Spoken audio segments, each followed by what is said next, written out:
Il y a déjà quelques années, au tout début de ma chaîne YouTube, je vous avais présenté ce livre, Les trois dimensions du tarot de Marseille, écrit par Sébastien Camus, qui est un psychologue, qui traitait le tarot sous l'axe divinatoire, alchimique et psychologique, les trois axes, les trois moteurs qui sont chers à l'auteur. C'était un livre, et c'est un livre très intéressant, très bien construit, que je vous présente d'ailleurs dans une vidéo YouTube que je vous invite à retrouver, puisque je faisais également des tirages en exemple. Aujourd'hui, je vous propose le dernier ouvrage de l'auteur, Les arcanes majeures du tarot de Marseille et la psychologie. Là, plus de doute possible, puisque Sébastien Camus, psychologue, va laisser libre cours à ses connaissances en psychologie existentielle, en psychologie lacanienne, pour étudier chaque lame du tarot.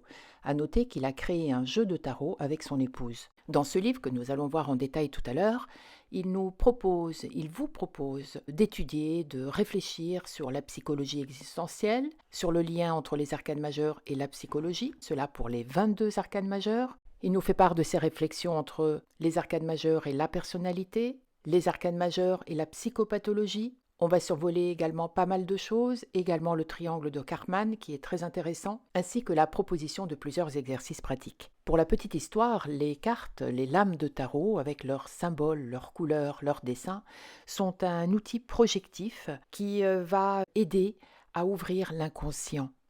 Chaque carte permet d'accéder à un champ de conscience plus large, car les personnes qui sont représentées vont faire réagir l'inconscient et faire surgir des peurs, des désirs, des conflits, et cela quelle que soit la culture, quelles que soient les cultures des personnes qui les regardent. Le but de la lame est de provoquer une certaine réaction spontanée qui va réduire la résistance du patient ou de la personne qui la regarde, qui l'interprète, et qui va se libérer donc beaucoup plus facilement. D'ailleurs, vous ne savez peut-être pas que Freud utilisait les tarots. Il faisait tirer les tarots à ses patients parce qu'il considérait que cela lui permettait d'accéder à l'inconscient beaucoup plus facilement.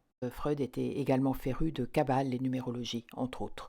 Avant d'étudier une carte plus en détail, nous allons découvrir le contenu du livre qui est très très bien conçu et très précis, vous allez le voir. Tout d'abord, il y a la description de l'arcane, la description relativement générale, comme on peut la trouver dans les livres classiques de tarot. Ensuite, il y a une explication beaucoup plus poussée sur les détails, sur les significations psychologiques pour chaque lame.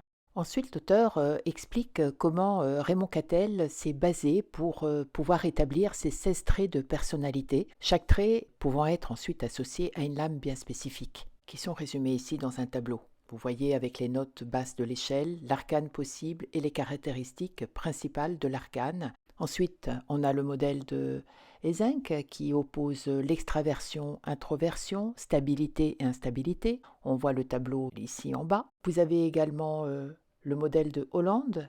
L'auteur évoque ensuite les personnalités difficiles et il va attribuer à chaque type certaines lames.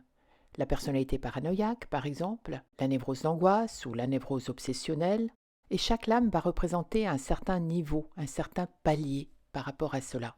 Il y a également d'ailleurs un exercice qui est évoqué, que j'aime beaucoup, que j'ai trouvé très très intéressant, c'est la ligne de vie qui se fait sur une feuille A4 dans laquelle on fait un tableau qui va regrouper certains éléments, certains événements importants de notre vie que l'on va représenter par une carte de tarot.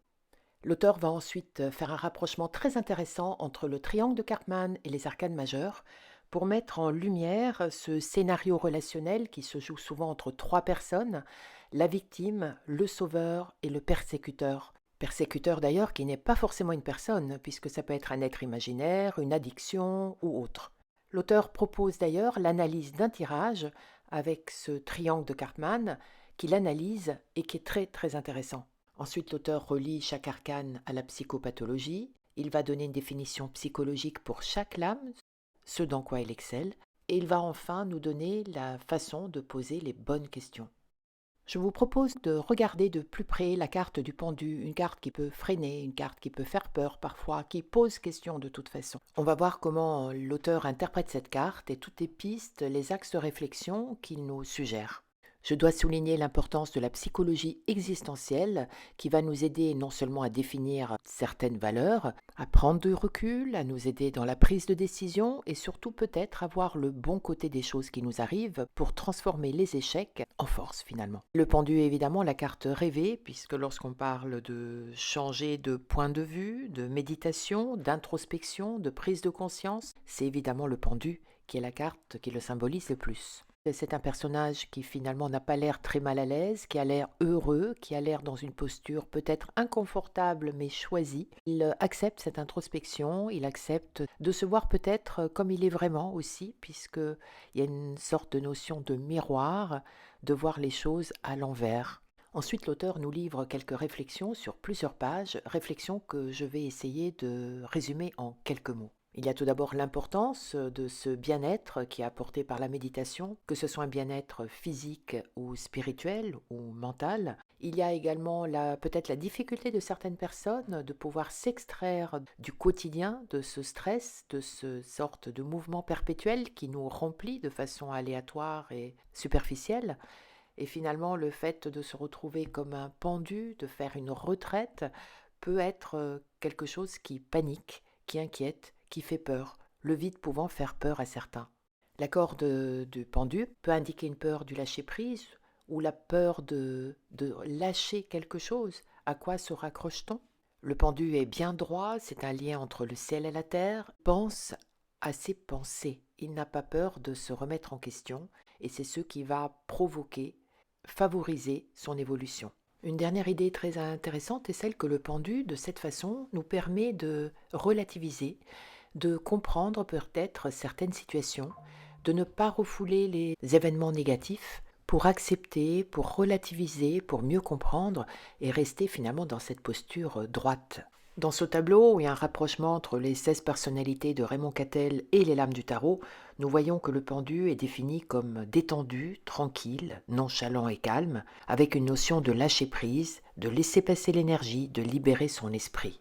En rapprochant le tarot de modèle d'Eysenck, vous voyez que le pendu se trouve à l'extrême gauche et il est défini comme étant très passif et très introverti.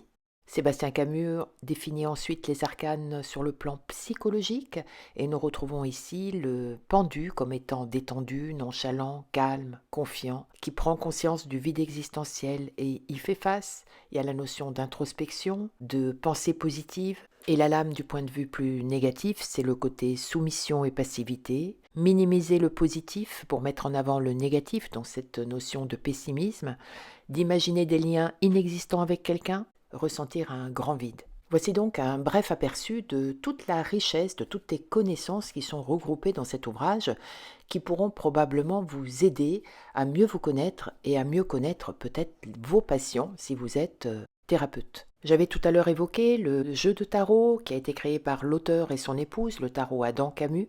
Les couleurs ont été volontairement supprimées de chaque lame pour qu'elles soient le plus neutres possible, que le patient ne soit pas influencé par les couleurs et donner de l'importance aux quelques détails qui ont été ajoutés. La psychologie existentielle, chère à l'auteur, implique une remise en cause, le fait d'accepter nos propres erreurs pour en faire une force et continuer à progresser. Et la psychologie existentielle implique également cette notion d'existence, de vie, de chemin de vie et de choix à faire. Voici donc vraiment en très très bref le contenu très riche de cet ouvrage qui pourra intéresser les personnes d'entre vous qui s'intéressent à la psychologie, à la psychanalyse, à l'introspection, qui sont peut-être thérapeutes, coachs ou même tout simplement pour vous, pour mieux vous connaître et mieux connaître votre entourage. Le livre est disponible sur tous les sites internet, Amazon, Fnac et autres. J'espère que cette présentation vous a plu. Quant à moi, je vous donne rendez-vous très bientôt avec une nouvelle découverte. À bientôt!